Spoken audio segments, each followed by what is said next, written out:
Yo, it's Roman here. I'm part of the Radical Restart crew and I'm based down in Bristol. Making a little video here just talking about the protest that happened down here on Sunday, because I made a little video about it, some of my thoughts, some of my feelings. We'll go through the video. I'll talk to you a little bit about some of the key moments, some of the work I've been doing around anti-racism campaigning, some of the conversations I want to have around whiteness. I'm part of the Solidarity crew in Radical Restart and I'm kind of doing it in that vein, and so hopefully this will be a bit of a conversation starter. If people haven't seen anything about Radical Restart yet, this is our new YouTube channel. You can check our website, radicalrestart.org, or you can find us on Instagram. But let's get into this. We're going to watch through the video. It's only about 50 seconds, and then I'll zoom back and we'll see some of the bits, and you can see me react to it as we go. Okay, so here we go. Here's the video. Oh, so hyped. You can see the smile on my face.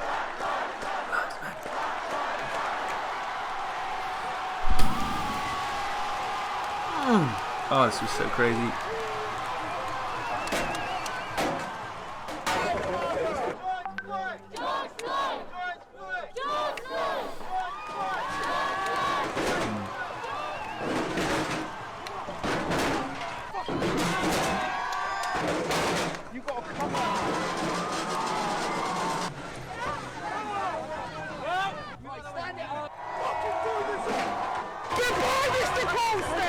Goodbye, Mr. Colston.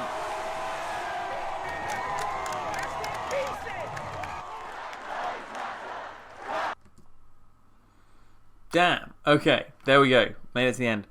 Told you it wasn't very long. Emotions all over the place. Yeah, so let's just click through this and I'll explain a little bit about what I was feeling. So I started with this shot because this moment, the moment post downing the statue, was so powerful. I've got a few photos I'll show you in a minute, but just I don't know if anyone's ever heard that phrase, but there's a phrase that's like the scariest thing. I mean, it's in America, but the scariest thing in the US is a black man on a horse, because no one's used to looking up to a black man. That obviously shows the deep, deep white supremacy and racism within our society, but it also shows and hopefully highlights how powerful this moment was. To take this symbol of Bristol's, horrific past of human enslavement, to take that, to down it, and then in its place to put up and to allow young black Bristolians to just say their stuff, was just incredible. The energy, like the crowd, just so powerful. It really felt like one of those collective moments when things change. And obviously, I mean, that takes you onto the bit here where the statue actually falls down. Let's just watch that again. Oh, and lots of people might not know, but this statue, they've been trying to take it down for 40 years here in Bristol. There's been petition after petition, campaign, and yet, it's always been blocked, whether it's by politicians, whether business owners have got involved, whoever. It's been blocked by the powers that be because, whatever, people say it's history, you've got to hold on to tradition, we've got to know where we come from. And, just like that sign says, fuck Boris, what this moment was saying, fuck that. Our history cannot be our future. This man, Edward Colston, lived for values that we find utterly abhorrent. And that, there's this saying, isn't there, that, a man of his times. Well, that's just not true either. If you look back at, even the racial, even the white history of anti-abolitionist activism here in Bristol, you're all the way back to the days of Edward Colston, and there were people rebelling against the practice that he did, against the kidnapping, enslavement of West African peoples, the turning of bodies into tools, the destruction and genocide that brought. There have always been rebellions against it. And this, in so many ways, felt like the culmination in Bristol of that moment. Denied by the state for the last 40 years to have this statue taken down, and then bam, this moment that's erupted after the brutal public execution of George Floyd. That has swept not just the US, but now the UK, the world. This moment of toppling, this idea of greatness that Bristol's held up for so long, and rewriting history. One of the things that we like to talk about Radical Restart, and we talk about young people and the kind of history we make, is that, history is not what's in the past. Statues aren't history. Statues are a way of who we revere. And this man, Colston, up there, we do not revere him, yeah? And history is not made by the likes of him. I like to call them the criminal class. The people who live off society, not as part of society. History has and always will be made by the fighting, struggling peoples of this world. The people in resistance, the people fighting for a better life. And this was a moment, history made by the people. And this moment was us saying that old history of Bristol, we're stamping that out. Hashtag Black Lives Matter is important to the people of Bristol, not just to the young black population, but to the whole population of Bristol. And we stamped it out and we rewrote history, and that was incredible. And then after the crazy chaos here, you can probably hear the sound, it's probably distracting. But anyway, after that, we went up and I went in and we found his stick, the same stick he was using, and someone picked it up and they were smacking him in the dick with it, and it was just like one of those cathartic moments of just, And then obviously here we've got this little sequence where we hear George Floyd's name being used, and I'm cutting in closer and closer to his face to show, obviously he's a statue, but that kind of blank, empty, uncaring face, and the history that comes with this statue, with the person, so brutal. We really wanted to highlight, what was done to him as this cathartic measure of people's need to banish the future. I've just started reading Wretched of the Earth as part of my looking into the kind of history of black liberation, and there's some amazing parts in that about the necessary catharsis, that the forms of oppression that this man profited from, that they need to be able to allow society to move on, to be born again, to create change. And this really felt like one of those moments. And it was super powerful. And then we had him down there on the floor, and we were like, what are we going to do? And we were like, wow. Someone was like, take him to the river. And so we rolled him and took him to the river and stood him up. And then I love this moment when the old dude shouts, goodbye, Mr. Colston. Goodbye, Mr. Colston, in his thick Bristolian accent. But for people who don't know, and one of the reasons why I think this has been so impactful and gone around the world, is that these are the waters that he used to profit from. This is where Colston's boats would come back to after having travelled across the globe, enslaving people, brutally transporting them to lands that were not theirs, and forcing them, from being humans, from being beings in their own right, into tools, into objects for the white man's machine. That's what he was doing. It's the brutal history of Bristol, and these are the waters and so to put him in those waters, just to give numbers, so it's estimated that in his lifetime, Colston enslaved 84,000 West African peoples, and of them, it's thought that 19,000 either died during the crossing, either from starvation or illness, or in the water itself. So to put him in the water, to drown Colston, again to this cathartic, necessary energy that can be expended by this kind of rejection of all that he stood for, was just so powerful. And then I finished it with this one that just, put it through here, that just very quickly just says, Bristol built on slavery, who next? As Black Lives Matter chants in the background, who next? Because this is the beginning. Everyone's been talking about this at the moment. It's not the beginning, obviously. We're after hundreds of years of incredible resistance from communities on the African continent, in the diaspora, especially over in the so-called Americas, who have fought for Black Lives to matter. And it is now in this moment of this kind of heated up moment when the white stream media, as we like to call them, not the mainstream, the white stream media cast their eyes upon this. And the young people of the world force the attention to be had. I say young people because these protests, yes, they're in the time of COVID, which makes everything more likely to be young, but they're skewed massively in proportion of young people. And that means that young people are taking to the streets right now to demand change, to demand that they live a different future to the one they have inherited, to the past they have inherited. And so who next? There's a website out there now called toppletheracists.org. Get on it. People are submitting all of the statues, all of the monuments near them that they think need to be taken down, and people are organising across the country to make sure that this moment, this moment is writ large upon our people's history of the UK. That this moment is a time when we say no. we'd hold up that understanding that Black Lives Matter, that they have always mattered, and that what these people stood for was and always will be abhorrent, horrific, disgusting, and we are going to take them from our streets. We're going to take them from our country, and we're going to build a more just and empowered future. So hashtag who next? And then, yeah, just as I said I would, one of the reasons why I was so gassed, I'm just going to show a few photos. So one of the reasons why I was so gassed about this, so like pumped up, was because this is the placard that I cycled down into town with on my bike. It says hashtag Colston must fall. So this was inspired partly by the incredible work of young South African student activists a number of years ago with the Roads Must Fall campaign. As part of their Fees Must Fall, which involved into Everything Must Fall, Roads Must Fall, and it is just an amazing part. There's a film called Everything Must Fall that you should really check out if you can. And they rose up against student fees, and they brought down a massive statue to Rhodes, who was one of the white supremacist British rulers in South Africa. Just horrific legacy Rhodes has. And it triggered a campaign here in the UK when they brought it down at Oxford, where there's another statue, and they've been campaigning for ages, and I know some of the students who've been involved in that. And then to see this happen, Colston must fall, brought down, brought into the water that he used to profit so much from. And now the Roads Must Fall campaign at Oxford has been reinvigorated. I've written there, our history cannot be our future. And as I said with Who Next, like, this is starting to change. Colston Girls' School have already taken down theirs. I'm sure Colston Boys' School will announce something in the next few days. Colston Hall in Bristol is fast tracking its name change. And this conversation is just flying from here.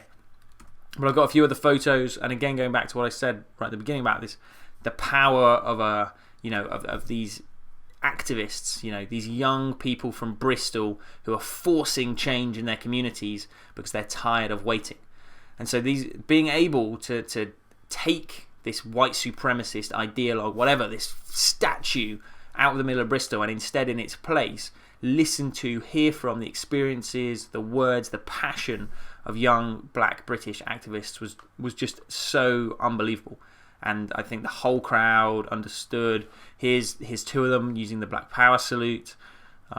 Just huge moments, huge cultural moments in the life of Bristol and in all the people who attended the march.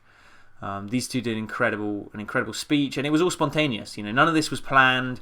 We went down the hill from College Green. Someone had a climbing rope, whacked it around the neck, pulled it down, and then this kind of organic moment of, I keep using that word cathartic, but this organic moment of people's-based catharsis to rid ourselves of this brutal history and to start beginning to write a new path was had. And I finish here, and I'll just hold on this one. Talk a little bit more about my thoughts of the same guy who we started with when he was bringing the crowd into that Black Lives Matter chant. He was there for about 5 minutes, and it was just incredible. And I think one of the things, and you've probably seen it from some of the photos or from the video itself, and from the people who are pushing the statue, for example, like a lot of these activists, look at myself. I'm a young person racialized as white. I'm most certainly not black, obviously. And that's one of the things that feels like it's changed here. Whether it's the advent of social media, however it works, young people who are outside of what you would imagine to be the normal group for Black Lives Matter, but young people, especially racialized as white, are coming out in numbers now to stand up, to be heard. This hashtag that's been trending, silence is violence, is forcing a conversation within young white communities that hasn't happened before. But I think there's something here that I find, and as part of the Solidarity crew in Radical Restart, and as I'm 26, I'm a young white activist who's trying to be an anti-racism activist. I'm also a climate campaigner, and through that work, I've been doing quite a lot of working with some African diaspora groups and Pan-African groups, especially around African lives on the continent and how they interrelate with the climate crisis. And I've learned massively through that process. Words like the Maangamizi, everyone check it out. We actually did a post on our Instagram about it. You can read through it. Or words like Afrophobia or Ubuntu. These deep cultural pieces of resilience that come through and that are changing the way I see activism, the way I see the world, and all these different things. And this moment seems to be happening not just for not just for me, but for a whole generation of young white people, or young people racialized as white. And I think that is so powerful. That has to be capitalized upon. not capitalised, we hate capitalism. It has to be seized upon as a moment when we can't go back, to force these conversations, as everyone is saying, in our families and our friends. But we also need to push these conversations forward, yeah? This can't just be... And so when we talk about... So this is the solidarity piece that I just want to finish on. When we talk about solidarity, we use this quote a lot by Leela Watson. Leela Watson was an incredible Aboriginal Australian women's activist. And she says, if you have come here to help me, you are wasting your time. But if you have come here because your liberation is bound up with mine, then we can work together. And there's a whole conversation we have to have here as young white activists trying to work in this space, trying to work with our fellow black youth, brown youth, whatever, people from all of the different groups, not racialized as white, about what is it and how are our liberations bound together. Because if we perpetuate the helping narrative, the haves and the have-nots, this kind of charity-based rather than solidarity-based approach to building connections, building relationships, then we will fail, because we will be perpetuating a power system and we will not be going to the heart of the matter, which is whiteness. Yeah, there's a placard that I saw from the protest up in London that one of my friends took a photo of that said, pro-black is not anti-white. And we need to have a serious conversation about this, because pro-black is anti-white. It might not be anti-people racialized as white, people like myself, someone from Britain who has this pigment, this hair and hue, they say, and so has been put into this classification of whiteness, But whiteness itself was and always has been a power, a construction of power for power's sake. There's a podcast out there called Seeing White. We recommend everyone to go and listen to it. It's Seen on Radio. Incredible podcast out of the US, and it charts the creation, the codification of whiteness as the antitheses to blackness. At the beginning of the chattel enslavement period, this brutal part of our history, such a big part of Bristol's history, there were rebellions, small-scale rebellions, dissent, all these kind of things brewing within the white working class of Britain. I would say white, they weren't even white at that time, just the working class of Britain, because they couldn't believe what was happening to other working peoples of the world. They just couldn't get it into their heads, that it was okay to do this level of brutal enslavement, to turn people into tools, all of that kind of stuff. They couldn't get it into their heads, and so they were rising up. And so what happened was a concerted effort to create what we would now call pseudoscience around the classification of races. And a key part of this was the black-white dynamic. So you needed the creation of blackness, of subhumanness, of a classification backed by, at that time, the latest science, the most powerful scientists in the world, to split the human race into a section of society who were inherently worse, just inherently dehumanized. And this is where the concept of blackness comes from. People who were dehumanized to the level that it was okay to do what white capitalists were doing to them. And then the other side of that was the purity, the Christian ideal that was whiteness and always has been whiteness. Whiteness is not a culture, it's a power structure. And so when we say things like pro-black is not anti-white, we understand what people are trying to say. We're not trying to alienate anyone in this fight. But when we go back to that quote, the understanding that our liberations must be bound together, as young people racialized as white, we have to understand what whiteness is. We have to see it for the crucial role it plays in our society, and we need to understand how us being in service to destroying whiteness is not just for black people, yeah? Just like men being in service and joint in the fight to destroy patriarchy is not just for women. This isn't white people coming along to lend a hand in this fight, yeah? To be like, oh, I don't understand it, but I'll fight alongside you. No, this has to be us entering this fight with an understanding of where our liberation is bound up. And that's a conversation, I don't want to go into it too much for because I've talked loads already, but that's a conversation that we need to have as young people racialized as white. Where is it that our liberation falls in this fight? And just to leave on two things. One of them, I think, is about regaining the human family. The ability to really see the world in, again, a term that Pan-Africanists use, pluriversality, not universality. Not one truth, but many beautiful, incredible, humanistic truths. And that is just part of us regaining our humanity. So that's one side of it. But the other side, and I think this is just true of anyone trying to create any change right now, White supremacy is the number one thing used to divide our society. There's an incredible book called Dog Whistle Politics I'm reading at the moment that lays clear the ways in which the billionaire class, the criminal class, are using white supremacy racism to divide and rule as they always have. Yeah? And we need to understand that, and we need to say that just strategically, if we're going to succeed in any of the just transitions that we need in this time of climate crisis, of race crisis, of health crisis, if we're going to succeed in any of these, then we have to reject whiteness as a power structure, because whiteness has always been used for division.